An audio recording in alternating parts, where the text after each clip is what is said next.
Zap unlocks the Sanji within him and disarms the egg with superhuman speed and focus, making even Raju surprised. He says that regardless of his undisciplined nature, Zap is his most talented student and tries to praise him, but Zap simply walks past him and takes Chain's phone to talk to her friend but realizes that it was just a false alarm. Meanwhile, we see Black talking White at the hospital and he seems to worry about having a dual personality that he can't control, and that might have taken over him occasionally, alluding to how Leonardo once said that he met him at a train station before as well. White tries to calm him down and says that he's just overthinking it and that she is there to support him always. Back at the where Libra and others are at, Leo tries to look at the vampire egg and find its true name, but he says that he can't find its heart anywhere inside. Raju says that it must be in the other half of the blood breed's body, and that his other student should be on his way there with it. Back at the hospital, Black decides to go outside and put some flowers at his parents' grave, and then ends up talking to his other personality inside his head. They argue about not using White in any evil schemes as Black tells it that it was part of their deal, but the King of Despair says that he isn't making her do anything,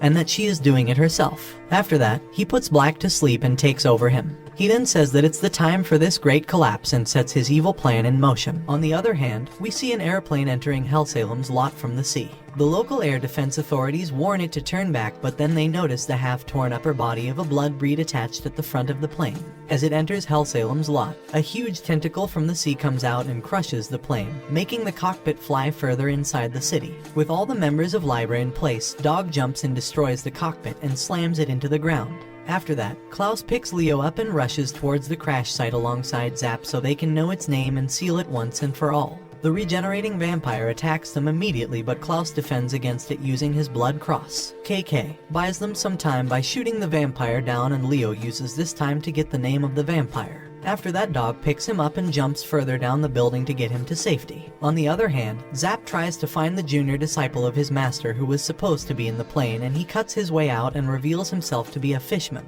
This makes Zap laugh his ass off as he compares him to sushi and Japanese sweets, which makes the other guy really mad. He introduces himself as Zed, and he is the inheritor of the wind element of the Big Dipper blood battle style, just like Zap is the fire element inheritor of the technique. They both manifest their blood blades and try to pin the vampire down, but it unleashes its insane blood breed haki, and then calls its lower half towards itself, which was sealed inside the Gentai dam. Zed shoots his spear at it and says that the rest is up to Raju, but Raju simply looks down without doing anything, and lets the vampire combine with its lower half.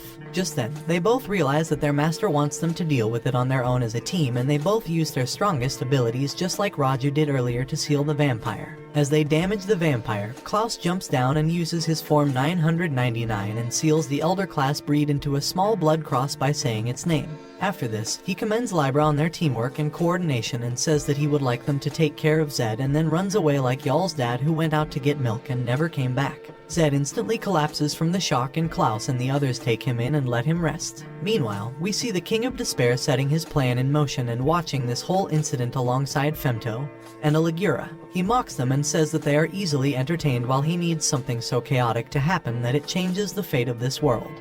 He then asks Aligura if she managed to find the device he was looking for, and she gives him a pair of glasses which are meant to take someone else's eyeballs. He then thanks her and walks to the hospital and gives the pair to White. He tells her to go get Leo's eyeballs and he would return Black as promised. This makes White really sad, and she starts crying and says that she wants to be Leo's friend and that he's really similar to them, but Despair says that she can't do that anymore and that all the cards have been dealt, and that she must play them as decided. After that, we find out that long ago, during the collision, a flame-like being approached the siblings and was about to take over White's body, but Black stepped up and told it to take it from him if it must, and offered his body in exchange for it not messing with his sister. The being agrees and takes over William's body as the King of Despair. We also find out from Femto that the King of Despair has existed from ancient times and has many names like Lucifer, Satan, and the Fallen. With Zed being their newest, most junior member, Leo decides to take it upon himself to show him around the town and invites him to have lunch together. Zap decides to join in as well, but it looks like he just wants to put him down by bullying him and getting himself another lackey like Leo. However, Zed seems to be much more mature for all this BS and decides to shut Zap down with smart replies and decent manners. At first, Zap takes them to a fish food restaurant thinking that Zed wouldn't be comfortable with it as he is half fish. But Zed says that fish eat other fish all the time and that he knows that Zap tried to annoy him, but it just ends up showing his ignorance and his brain being tiny. He then decides to walk in, but Zap says that they would try another place because he doesn't want to eat fish anymore. After that, they continue walking and try a bunch of random food places, including one where the food eats you instead, a place where the chef vomits the food on the plate instead of cooking it, a place where they serve living brain, and a place where they serve a naked fairy man in a bowl of soup. After that, Leo decides to just go heavy on his pocket and takes them to a fine dining place, but there the owner's wife walks in and they both start having a fight out in the open until the wife kills the husband and it ruins their meal. At this point they all start feeling sorry for themselves and just want some decent food and go to a local restaurant, but it turns out a mafia gang attacked them and the owner slayed all of them like John Wick and was serving them as the chef's special today. Seeing this, Leo collapses and Zed and Zap drag him to Vivian's diner in hopes of finally finding something decent to eat there. Vivian welcomes them and gives them an order of hamburgers, and this makes them all cry out of happiness. She also says that Leo now doesn't eat alone anymore and that he seems much happier than before. This makes Leo really happy and he feels blessed to have found a home with Libra. With that, they all decide to take their first bite, but then a massive blaster falls down on top of the diner and breaks through the roof and ruins everything. Zed and Zap protect Vivian and the people around them, and we see Klaus and the others fighting an army of thousands of alien monsters carrying these massive blasters. Klaus tells them to help them clear this mess and then go on to fight them all. While Leo, Zed and Zap were busy looking for a place to eat, Klaus, Blitz and Steven went to meet the police detective who told them about a shipment of these massive blasters from China that went missing. He says that he would like for them to take care of anyone using them to cause trouble in the city.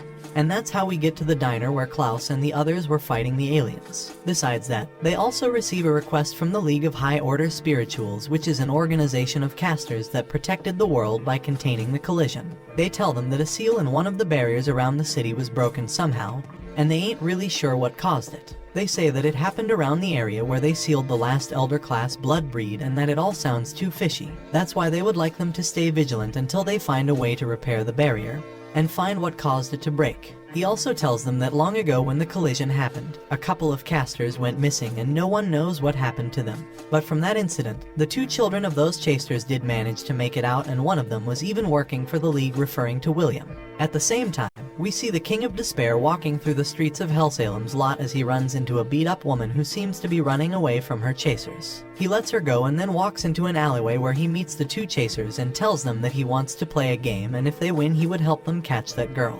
He then asks them if they know his real name, which makes one of them mad and he tries to push him aside, but suddenly he pops like a balloon and makes a mess. This makes the other guy really scared and he tries to run away, but Despair corners him and asks him the same question, and tells him that if he answers incorrectly he will pop him like a balloon as well. Back at the restaurant, Zap ends up getting sick after eating sushi and gets admitted to the hospital. Once there, Leo runs into White, who tells him that she would like to talk to him in private. They both walk to the graveyard and into the old chapel where White sits down and says that she wants to make a prayer for his safety. Leo wonders what she was talking about. Just then the King of Despair walks in and says that she is just lying and that in reality she wants to pray for herself. With that, White looks at Leo and says that she wants him to give her his all-seeing eyes of God. With this, we get a flashback of White thinking back on her life. She was born in Macbeth to Benjamin and Emma Macbeth and had a twin brother named William. Their family came from a long line of casters who were considered to be the people with special powers. They used these powers for the good of society and this earned them a good name in the world.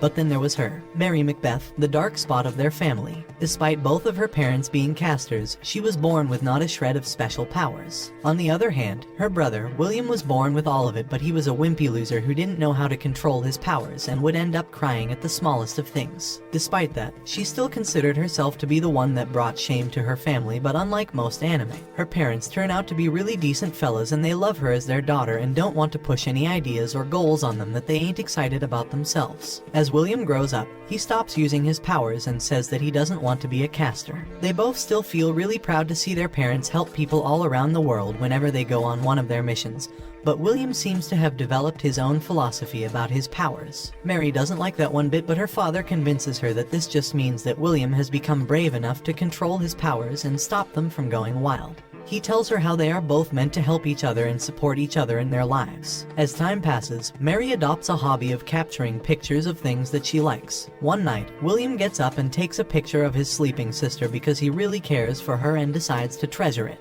The next day, a group of bullies take Mary's camera and walk away. William decides to get it back, but they throw it into the river and William jumps after it without even knowing how to swim. Later on, he wakes up at a hospital with Mary by his side and she cries and calls him stupid.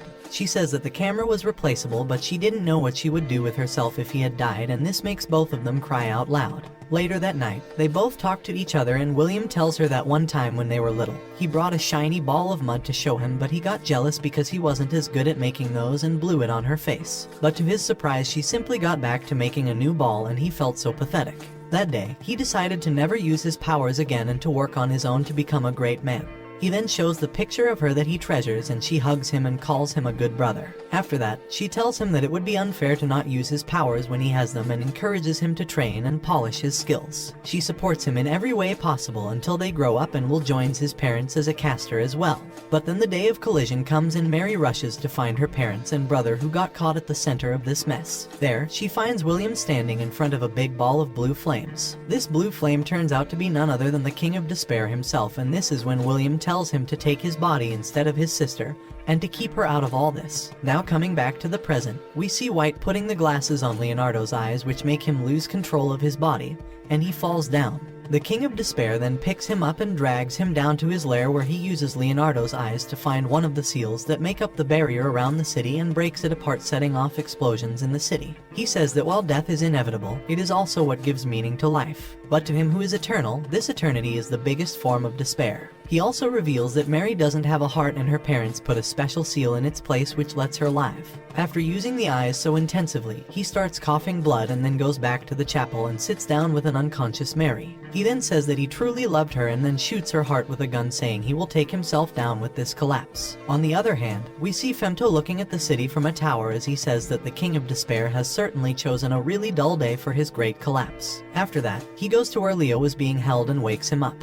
He tries to play a game of coin toss with him where he would answer any of his questions if he wins and would simply keep him there forever if he loses. Leo says that he has no questions that he wants answered from him and refuses to play the game, which disappoints Femto, and he lets him go. After that, he goes back to the chapel and tells the King of Despair that Leo didn't play their game, which makes him really annoyed. He says that he must not let the boy get out, but decides to give up on that plan and welcomes him to see the last moments of this city with him. As the barrier collapses, the city starts going crazy with gravity changing at places and buildings moving randomly. To add to the chaos, Femto turns a bunch of people into ghouls and says that an apocalypse without zombies is just boring, and that the people of this city need good entertainment. Libra and the city's forces fight against all these things and try to keep things under control while Sonic reaches Leo and gives him his camera with White's last recording where she asks Leo to save them. On the other hand, casters from around the world arrive at Hellsalem's lot and they start repairing the barrier, but one piece of it seems to be missing. They believe that the missing piece must be in Benjamin's daughter, as their parents were suspected of using the forbidden arts where they converted their life force into a special barrier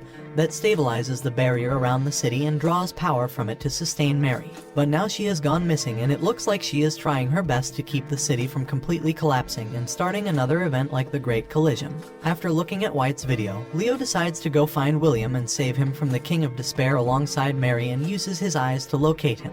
He runs towards him and on his way gets a lot of help from his colleagues at Libra. They save him from the random deadly rubble that seems to be dropping out of nowhere and also give him a boost to reach the King of Despair. Meanwhile, Klaus makes it to the chapel and meets the villain himself. The King of Despair tells him to get lost as he's not waiting for him, but Klaus says that he isn't there to talk to him either and that he is looking for William. Just then, a random-ass piece of rock flies in and is about to kill the King of Despair, but Klaus protects him and this amuses Despair a lot. He says that there are always heroic characters like Klaus in every story, but now if he is in a paradigm where he has to protect him from himself and wishes him luck.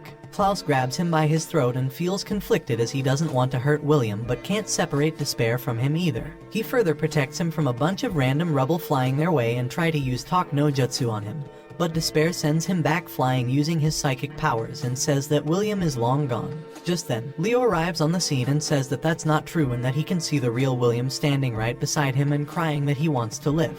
He then calls out to Mary and says that he knows that she can hear him and lets her manifest herself in the spiritual world as a cracked up barrier. He tells her that he's there to save her and then uses his eyes' powers to project his vision on Despair, and lets him see Mary as well. Seeing her, William manages to regain his consciousness and Despair seems to have gone out of his body for good. He hugs Mary and cries and says that he doesn't want to live in a world without her, but she says that they must save the world like their parents and tells him to man up and do the right thing. With these words of encouragement, William says that he doesn't have enough power left to repair her, so he wants her to give him the rest of whatever power she has left, and then he would use it to reenact the barrier and stabilize it. Mary agrees and the barrier gets repaired and everyone is saved except Leo and Will, who lost one of the most precious people to them. Leo walks up to Klaus and he tells him that he's really proud of him for saving the world and that he's glad he hired him when he did. Leo agrees and thanks him for the praise, but then starts crying as he thinks about White and how he lost the only chance of becoming a man, as no other girl will ever date his lousy ass. Will looks at him from the side and says that he looks brave even when he is crying and that he is their hope. After that, things start going back to normal and everyone continues with their routines in this crazy city at the border of two worlds.